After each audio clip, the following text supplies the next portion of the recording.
We found it. We found it. We figured out a way We figured out a way to get aid to get aid into Syria Syria through Israel. through Israel. Now, how did we do that? Now, how did we do that? I applied a 3-step process that I applied a 3-step process I've used in a bunch of that I revealed into that I used in a bunch of other settings. other settings, and I'm hoping Of other settings. that those 3 steps will other settings, and I'm hoping that those 3 steps And I'm hoping that I'm hoping that your 3 steps will be useful to any of you will be useful to any of you. Other settings, and I'm hoping that those 3 steps will be useful to any of you And I'm hoping that your 3 steps will be useful to any of you who want to do some good in the face who want to do some good of any of the myriad some good in the face of any of the myriad is afraid of any of the myriad overwhelming conflicts overwhelming conflicts that we're facing today, that we are facing today, including Ukraine. including Ukraine. So what are my 3 steps? So that are my 3 steps. Find an entry point, Find an entry point, identify a gap, identify a gap, and then find something doable and then find something durable with which to fill that gap. with which to fill that gap. It sounds pretty simple, right? So It's not pretty simple, right? let me walk you through it. So let me walk you through it. When I read a report on the Syrian war, When I read a report on the Syrian war, it hit me very hard, it hit me very hard, and it felt very personal. and it felt very personal. I was stunned by the scale of the misery. I was stunned by the scale of the misery, And it echoed the suffering of my and it echoed the suffering of my own family echoed the suffering of my own families during the Holocaust. during the Holocaust. My parents survived concentration camp. My parents survived. My parents survived concentration camps in Poland and My parents survived concentration camps Hungary. in Poland and in Hungary. And after the war, And after the war, we had to flee, we had to flee, and we arrived in the U.S. and we arrived in the U.S. as stateless refugees.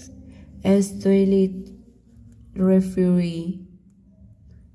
So when I saw the destruction of Aleppo, So when I saw the destruction of Aleppo, I was put in mind of Budapest, I was put in mind of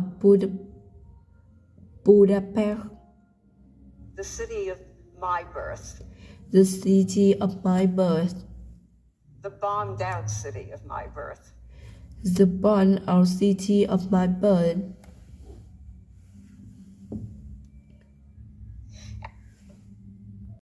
trying to find a way in. và đây là mấu chốt của câu chuyện dở khóc dở cười mà tôi đã hứa sẽ không kể. And here's the punchline of that bad joke I promised not to tell.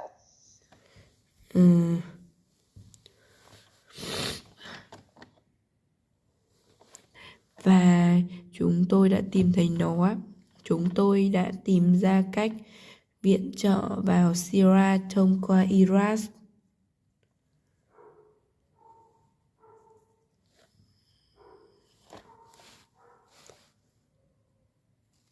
Now, how did we do that? Bây giờ chúng ta đã làm điều đó như thế nào? I applied a three-step process that I've used in a bunch of other settings, and I'm hoping that Tôi đã áp dụng quy trình 3 bước mà tôi đã sử dụng trong một loạt các cài đặt khác. those three steps will be useful to any of you Và tôi hy vọng rằng 3 bước đó sẽ hữu ích cho bất kỳ ai trong số bạn who want to do some good in the face of any of the myriad